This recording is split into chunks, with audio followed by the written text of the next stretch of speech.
పద్మావతి పరిణయం అనే చందమామ కథ చెప్పుకుందాం.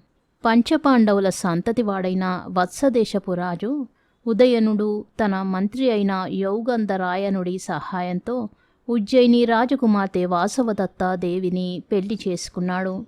వాసవదత్త అపురూప లావణ్యవతి. వత్సరాజుకు రాజకార్యాలలో ఆసక్తి లేదు.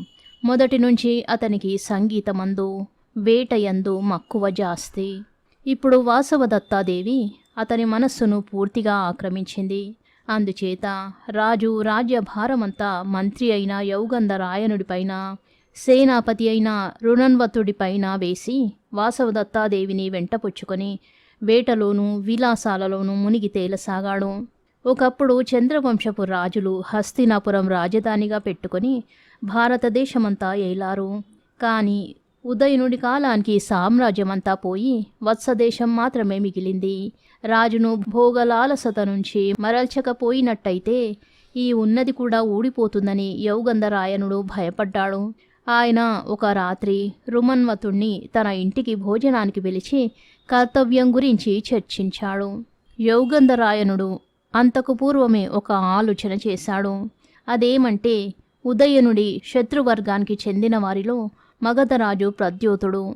మగధ రాజ్యం వత్సరాజ్యాన్ని ఆనుకొని ఉన్నది. ప్రద్యోతుణ్ణి ఏ విధంగానైనా కూడదీసినట్టయితే ఉదయనుడు సామ్రాజ్యం సంపాదించడానికి వీలు ఏర్పడుతుంది. ప్రద్యోతుడికి పద్మావతి అనే కుమార్తె ఉన్నది. ఆమె చక్కని చుక్క, లక్షణవతి. ఆమెను ఎలాగైనా ఉదయనుడికి వివాహం చేసినట్టయితే పని కొనసాగుతుందని యౌగంధరాయనుడు ఆలోచించాడు. మీ కుమార్తెను మా రాజుకిచ్చి చేయండి అని యౌగంధరాయనుడు మగధరాజుకు కబురు పంపాడు కూడా. కానీ మగధరాజు ఒప్పుకోలేదు. వాసవదత్తాదేవి తప్ప మరే చింత లేని ఉదయనుడికి నా కుమార్తెను ఎలా వివాహం చెయ్యను అని ఆయన ఎదురు ప్రశ్న వేశాడు. వాసవదత్త తన చెంత ఉండగా ఉదయనుడు మరొకతను పెళ్లాడాడు.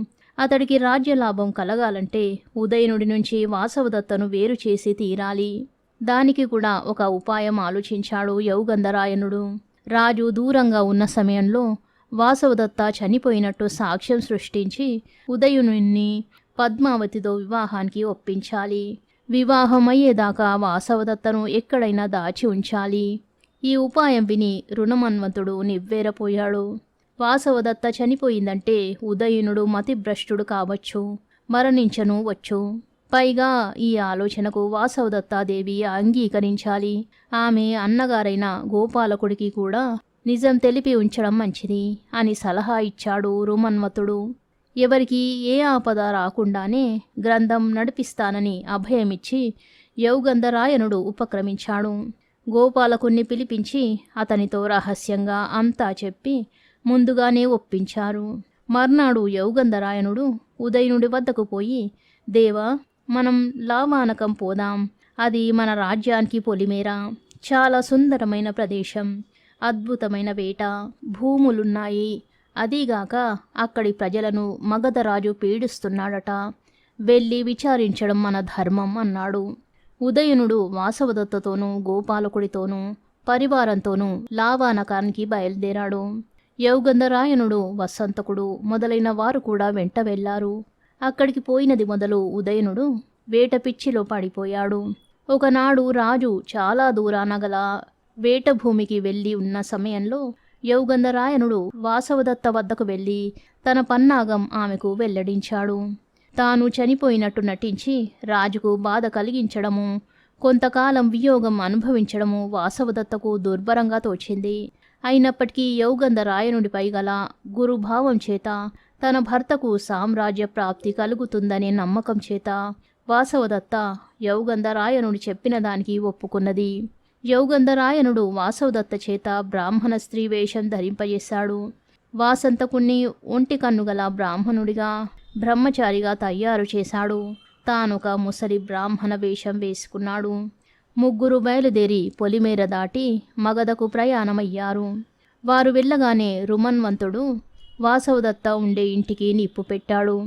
నలుగురు చేరేసరికి ఇల్లు పూర్తిగా కాలిపోయింది.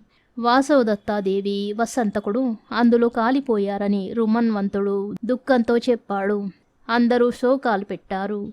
ఆ రోజుకు వేట ముగించుకొని బసకు వస్తూనే ఉదయనుడి దుర్వార్త విని స్పృహ తప్పి పడిపోయాడు.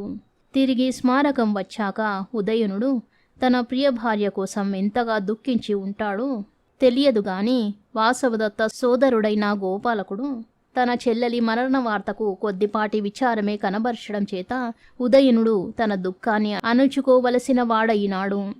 ఈలోపుగా మారువేషాలలో ఉన్న యౌగంధరాయనుడు, వాసవదత్త, వసంతకుడు రాజోద్యానంలో చేరి అక్కడ ఉన్న రాజకుమారి పద్మావతిని కలుసుకున్నారు.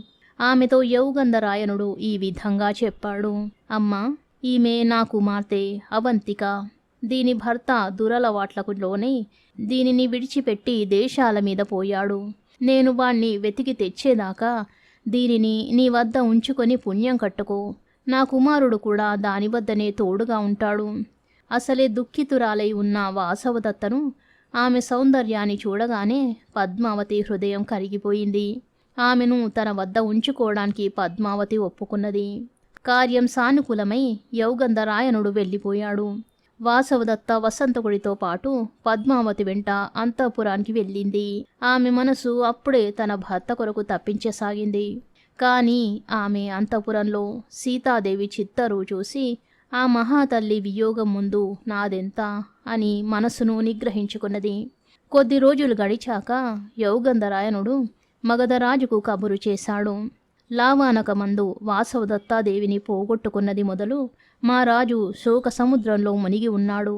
ఆయన శోకాన్ని తొలగించగలందుకు మీ కుమార్తెను పద్మావతి దేవిని మా రాజుకిచ్చి పాణిగ్రహం చేయించండి అన్నాడు. ఈసారి మగధరాజు అంగీకరించాడు.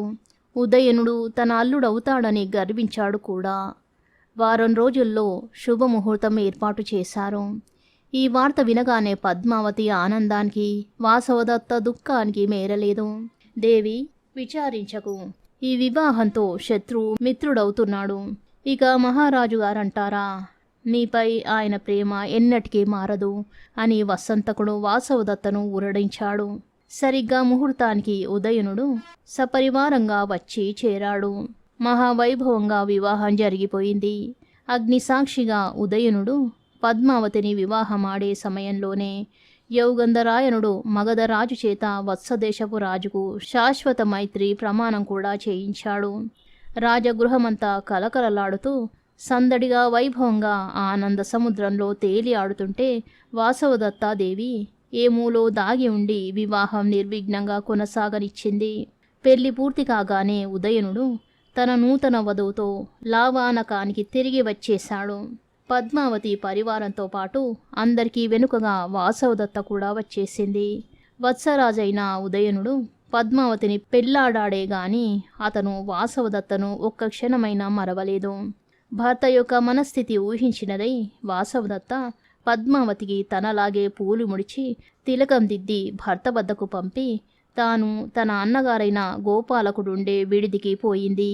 అన్నా చెల్లెళ్ళు ఒకరినొకరు కౌగలించుకొని దుఃఖించారు. ఆ సమయంలో అక్కడికి వచ్చిన యౌగంధరాయన రుమన్వతులు మొదలుకొని అందరి కళ్ళు చెమ్మగిల్లాయి. ఇక్కడ రాజు శయన మందిరంలో తన కొత్త భార్య ధరించిన పూలు తిలకము చూసి నివ్వెరపోయాడు. నీకీ అలంకరణ ఎవరు చేశారు అని ప్రశ్నించాడు ఉదయనుడు. పద్మావతి ఆశ్చర్యపడుతూ జరిగిన సంగతి వివరించింది. ఒక వృద్ధ బ్రాహ్మణుడు అవంతిక అనే కుమార్తెను నా వద్ద రక్షణకు ఉంచాడు. ఆమె చాలా నేర్పుగలది. ఆమె స్వయంగా ఇవాళ నాకీ అలంకరణ చేసింది. ఆమె ఎక్కడ ఉన్నది అన్నాడు రాజు. పద్మావతి తన చెల్లికత్తెలను పిలిచి అవంతికను పంపమనేసరికి ఆమె ఇక్కడ లేదమ్మా, గోపాల మహారాజు గారి విడిదికి వెళ్ళింది అన్నారు చెల్లికత్తెలో. అక్కడికెందుకు వెళ్ళిందే? వెళ్ళి వేగిరం నేను రమ్మంటున్నానని పిలుచుకురండి అని ఆజ్ఞాపించింది పద్మావతి.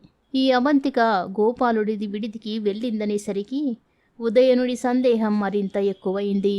అతను గోపాలకుడి ఇంటికి వెళ్ళి వాసవదత్తను చూశాడు. అతని ఆనందానికి అంతులేదు. యౌగంధరాయనుడు రాజుకు క్షమాపణ చెప్పుకుంటూ, దేవా, ఇదంతా నా కల్పనే. మీకు సామ్రాజ్యం సంపాదించి పెట్టాలనే ఉద్దేశంతో మగధ రాజ్యంతో సఖ్యం కలపడానికి ఈ వివాహం జరిపించాను అన్నాడు.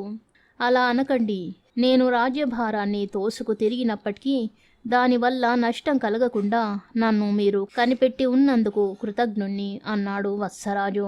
వాసవదత్త దొరికిన తరువాత వత్సరాజు ఉదయనుడికి పద్మావతి దేవి యొక్క ఔదార్యం అర్థమైంది. అతను 2 భార్యలను సమంగా ప్రేమిస్తూ మితిలేని ఆనందం పొందాడు. కథ సమాప్తం. శుభం.